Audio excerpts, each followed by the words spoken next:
Edgar Parra is a hairstylist and Opul founder. Beginning his professional career in New York, Parra quickly became involved in editorial photo shoots for top publications and Fashion Week shows for the likes of Naeem Khan, Veronica Beard, Patricia Field, Rebecca Minkoff, and Lisa Perry. He's also styled elites for the annual Met Ball, and countless celebs including Bella Hadid, Kate Walsh, Olivia Wilde, Lana del Rey, Carolyn Murphy, Emily Mortimer, and Martha Stewart. Opul is a wellness and beauty brand that is focused on providing tailored beauty services and a luxurious client experience within your home. Opul is your new at-home beauty solution. Edgar, welcome to the Volume Up podcast. We are thrilled to have you. How are you doing this morning? Hello. I'm great. How are you doing? I could not be any better. At the moment, it's a beautiful day and we're about this combo. So let's get into it. Edgar, for those who are maybe not familiar with you and your background, can you tell us a little bit about how you got into beauty? Of course. So I got into beauty very early on. I moved to New York when I was 19 years old for beauty school. I started at Aveda Institute and continued a relationship with them post-graduating. And I moved back home for a little bit and then ended up back in New York for work, obviously developing my career and just kind of growing.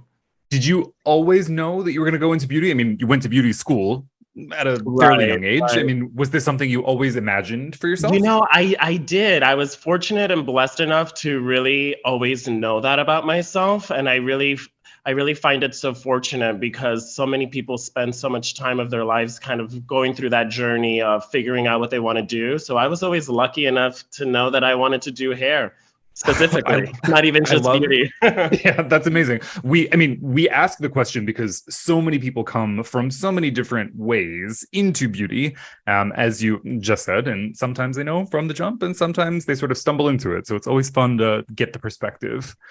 Yeah, I always had a calling for it. Ever since I was a child, I remember always, playing with friends' hair and always, kind of getting my hands in there. So from very early on. That's, I think, a commonality that we have with a lot of our guests, that either their hands are always in hair or they sort of fell into it from some other thing that brought them to it. Would love to know. I mean, you mentioned Aveda. What was that experience like? Oftentimes we talk to stylists and they either had a really great experience in school or they learned everything out after the fact. So would love to hear from you. Like, what was that experience like for you? Yeah, I think beauty school specifically is really meant to prepare you to get your license, right? So it's not where you're going to learn how to be creative. I think all of your creative outlets put yourself in situations where you're around the aesthetic that you want to recreate, I guess. I am a strong believer that as an artist, we attract similar people as ourselves in terms of clients. So I feel like that goes the same way with creativity. You kind of share that same aesthetic in a way. So it creates, that your journey starts very soon after you're done with school, discovering who you are as an artist, what your aesthetic is, who you want to be, all of that comes much later. Oh, I love the way that you're describing that in terms of thinking it as just being the beginning of something. A lot of people think about it like, oh, well, I got it and I'm good to go. But that's not necessarily the case. Talk to us a little bit about mentors. Did you have mentors along the way that helped you in terms of building up a career, in shaping that aesthetic, or were you doing it? Oh, you did. Okay. All right. Let's hear about it. I started my career at Sally Hirschberger in the Upper East Side.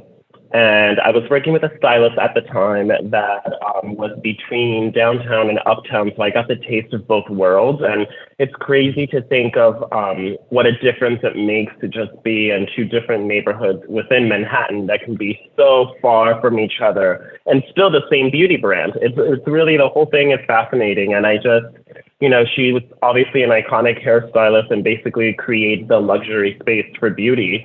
And, I will never forget when she looked at me downtown and she's like, you need to be on the floor cutting hair. Like, it's like having like a rock star come up to you and say that was really pivotal point for me. And, she was definitely, we worked on shoots together. She's definitely, I consider her, an inspiration and a mentor through the process. If it wasn't for her, I wouldn't, be here now. So Oh, I love that. Talk to us a little bit about that journey then.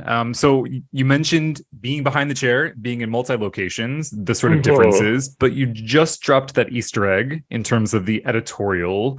How did you get involved with that side of the business? Because this is something that people don't necessarily know how Assisting. to.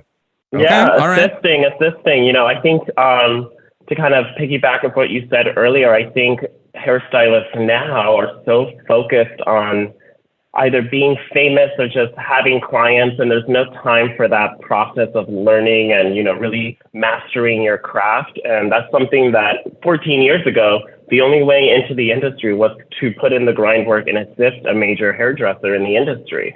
Especially when it comes to editorial work, a lot of it is so avant-garde or seamlessly effortless, and all of that again comes with aesthetic and learning. It's very orchestrated, you know fine line where you have to put in the work to really, identify and determine yourself as an artist.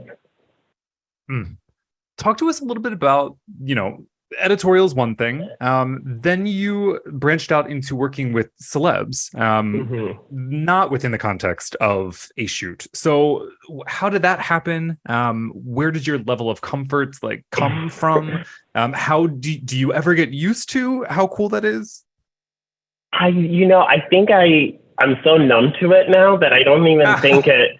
The people that shock me are not like, your average celebrity. It'll be like a random musician, that like barely nobody knows, but, or a DJ, something like, I think editorial is a good way to get your foot in the door one way or another. To me, it's much cooler to have assisted in shoots with Stephen Gann and Corinne Rossfield. Like those are celebrities to me. Although we were Sure. shooting, a major person, it's still those moments that you kind of like, I did that. Well, we're going to get into some of that, things that you've done, because you've done some big things over the course of your career. One of which is founding Opul. So if you wouldn't mind, how did that happen? Where was the spark for what became Opul Beauty? So among the many like facets of the beauty industry and working in salon and editorials, I've always done private clients at home. There's always Mm-hmm. been an audience for that. And I think I always saw that throughout my career in hair in New York specifically, as people want to get ready at home for kind of special events. And I think people have normalized it in a way. And, to use an example, the Kardashians film themselves getting ready at home all the time. They All totally the time. normalized that for everyone. Everyone wants to feel like a Kardashian. Everyone wants to feel like a celebrity at home. So I wanted to create that accessible for my clients.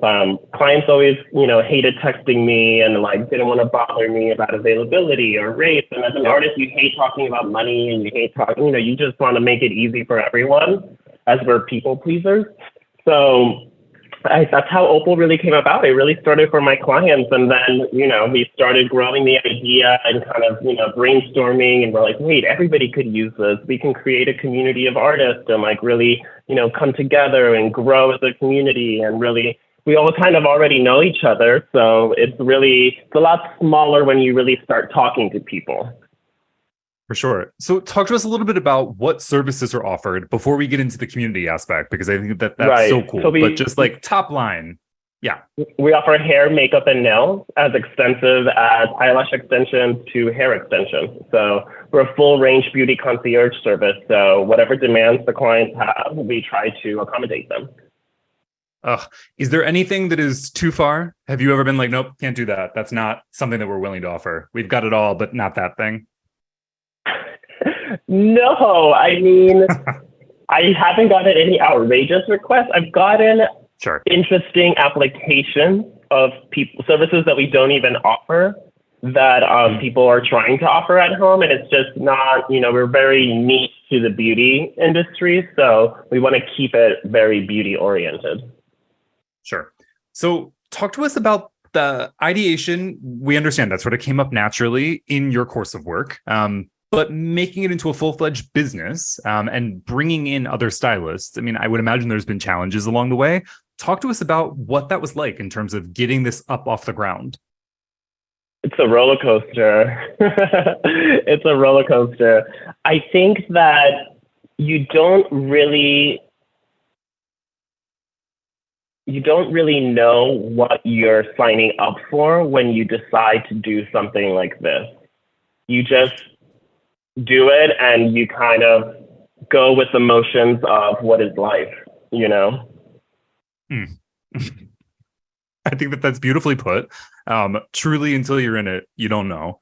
How many different artists are you working with? How does the sort of collective come together? We're curious. There's around 50 artists now, and we're based in New York, LA, and Miami. So it's a very niche group of individuals, right? So a lot of the artists already have an agency, or they work at a salon, or they have their own beauty brand, their own. But we have a very talented group of artists, and we're very selective and niche in who we have on the platform.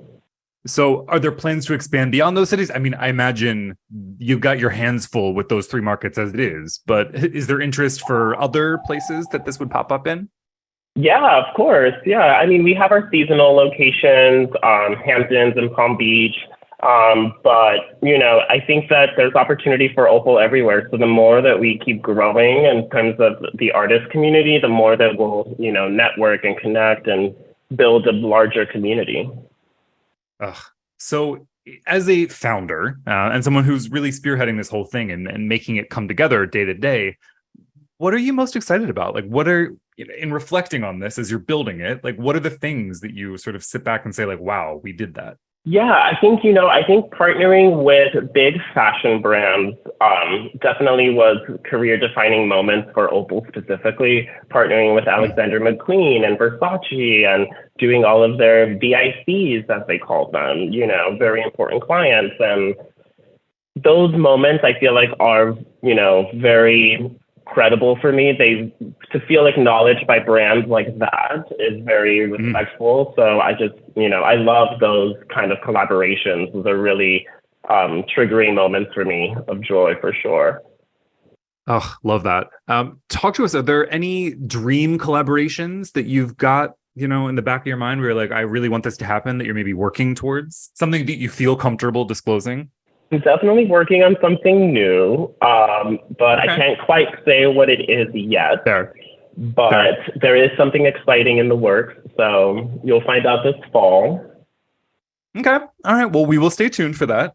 Looking very much forward to hearing more. Talk to us a little bit about the marketing engine. How does that happen? How are we? I mean, at the beginning of our conversation, you were talking about aesthetic and sort of cultivating image, certainly branding. There's a lot of that going on. How does that come together for you?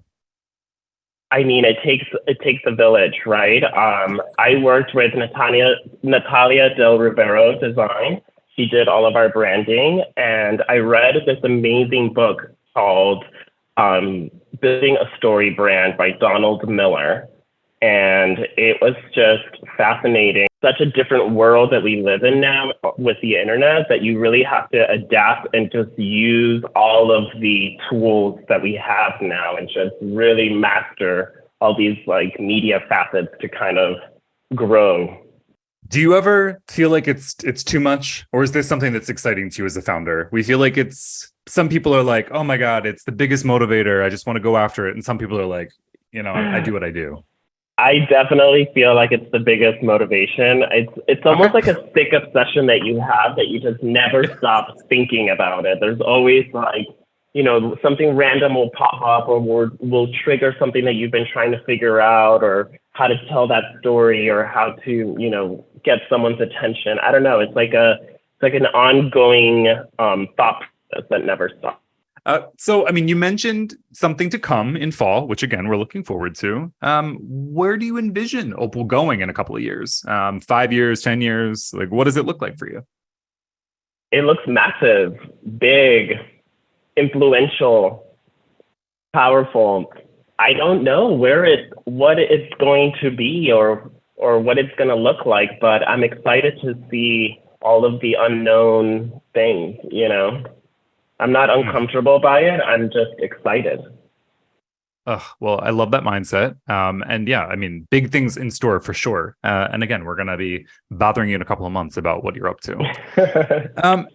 as you've been dealing with this business aspect, you've certainly been doing work on the side, as it were. I mean, maybe not the side, which continues to be celebrity clientele. I mean, if you look at your Instagram, you've got quite a roster. Would love to sort of dive into that because a lot of our audience is interested. I mean, you mentioned people wanting to be famous. That's certainly a component, but often they want to work with proximity to fame, which is celebs.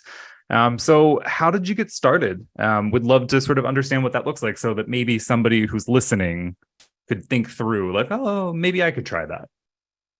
Again, assisting, that's how you get your foot in the door is someone has to make that introduction, whether it be that musician or actress themselves, or whether it be the person that does their hair. Maybe you're holding pins for them one day and they're not available the next and you'll be doing the hair. It's really how it works. I can't really stress that enough. I feel like I never stop learning. I'm constantly looking at YouTube videos, asking my hairstylist friends how to recreate a look or do this. I think when you stop learning, you stop growing. And why would you want to do that? That's the pull quote. Edgar, beautifully put again, with another gem.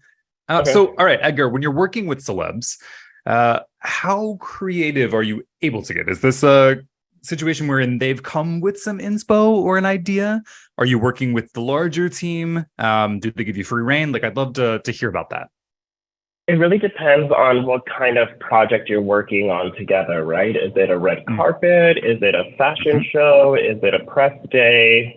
It really depends on your relationship with the client. But I just try to gauge the room and know when I'm supposed to give my input and when not to.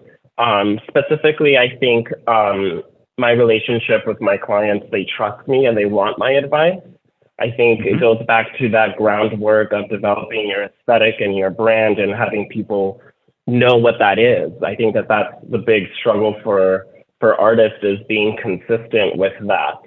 I think that people should see you for your work and not really feel like they can't trust that aesthetic, So it just really depends on what you're doing. If you're doing something really specific, like a red carpet Met Gala look, then yeah, there's going to be conversations as to what the dress is like, what's the cut, what's the neckline, that kind of stuff influences what the hair is going to do and what, everything else looks like. And then you have that conversation. Have you ever had a situation where a client surprises you, where they're like, we really want to go in a direction that you maybe didn't expect, where maybe it's like you always see this like in the movies. It's like, oh, they want to bang all of a sudden. They wanted this, they wanted that. Has that ever happened? Or is this like, that's totally not a real thing? Yes, it has definitely happened. Specifically in salons, I think you see that a lot. People come in with unrealistic expectations of what their hair can do or what will look good on them. And I will say, whenever I have turned away a client that wants bangs, they end up doing it anyways. And then they come back and then they're like, oh, I should have listened to you. But I tried to save you from that. I'm sorry. So it does happen. Sometimes, sometimes you gotta just live through it to learn about it. That's tough. So back to celeb styling, again, the negotiations, the trust exercises. What are you bringing with you to like make sure that you are fully prepped? Like, what's in the kit? What are the things? And again, we have our listeners nerd out about this stuff. So are there tools that you swear by? Are there like pins that you're like, if I don't have this, it's not coming together? Like, what does that look like? I mean, in terms of kit, you bring anything you can possibly think of, down to needle and thread and lint roller, because even if you're not using it for the hair, it'll be resourceful in some other way.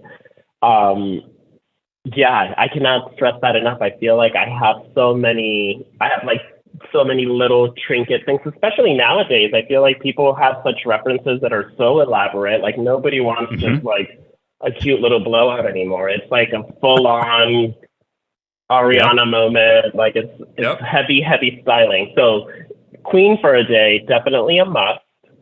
And R&Co's fragrance spray, I feel like those two are must in the kit. Love both of those picks. So we might have to ask for some more later. Talk to us a little bit about, I mean, you mentioned sort of high inspo, high production. These looks are not, again, a simple blowout anymore. You've been known to do, as you mentioned earlier on the podcast, work with fashion shows. In terms of the runway of it all, how does that differ for you? Do you like that aspect? Is that something that you want to continue to be doing as part of your career? Or is that something that you did for a time and you really that's not of interest to you any longer?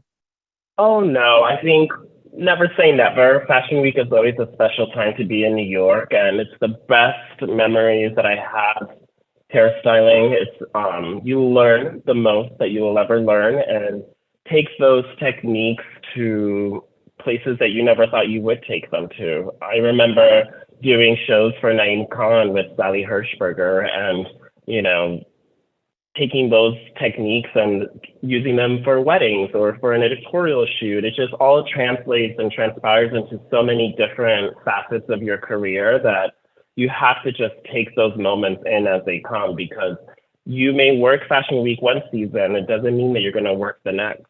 Beautifully put. And you had mentioned this, that if you're not learning and you're not growing, what are you doing? It seems like that's helped you throughout your career, though, where one thing feeds the next thing. So, I mean, I want to pick your brain a little bit about what you just mentioned, which is that, just because you did it one time doesn't mean you're necessarily going to do it again. We currently are finding ourselves within beauty dealing with the larger writer and actor strike, which is obviously impacting a lot of people that work with celeb clientele. And, it's throwing into question all sorts of, are there going to be press tours coming up? Are there going to be award shows? What are your thoughts on sort of the goings on? What does that look like for you in terms of a business owner with Opul, where maybe you were booking celeb clientele previously? No, of course. I mean, I think it affects everyone. It trickles down to the smallest person in the industry, and we're all at a loss for this. And I think that it needs to be resolved for sure. I think that as an artist, you have to try different avenues of your industry and just not put all of your eggs in one basket. Maybe when that opportunity comes back up, maybe you won't cancel that wedding or you won't cancel those clients so quickly. You have to kind of keep it at a balance to where you're never relying on something too much.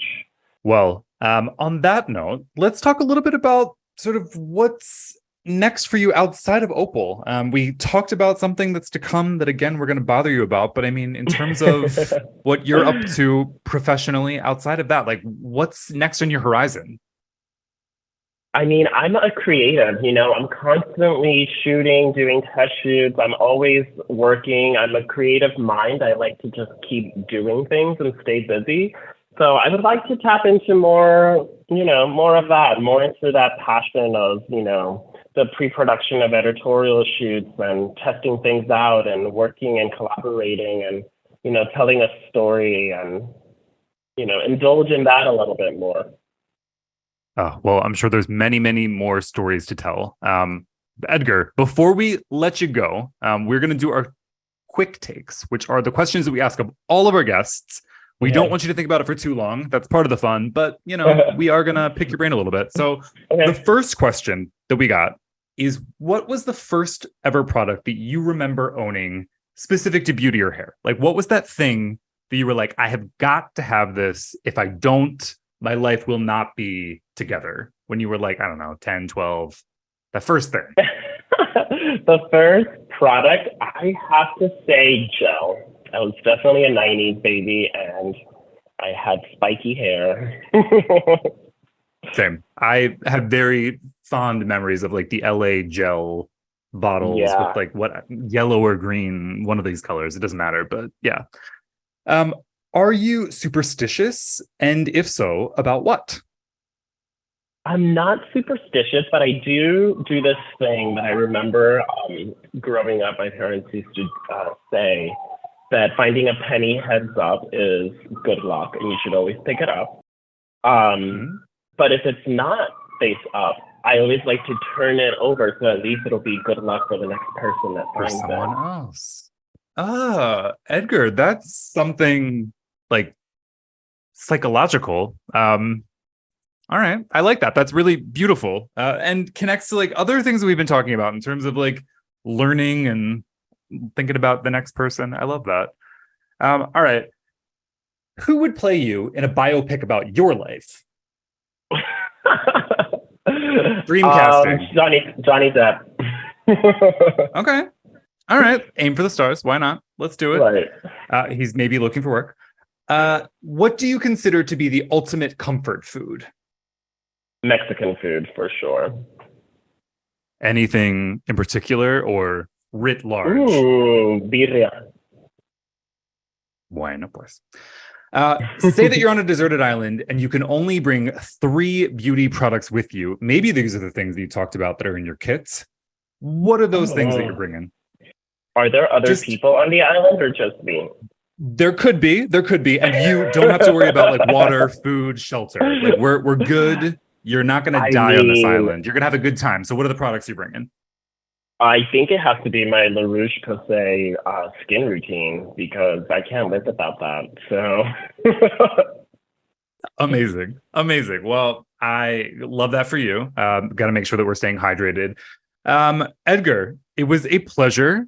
Before we let you go, where can people find you online, and where can they access Opul? They can follow me on Instagram at Eddie M. Parra or at Opul Beauty.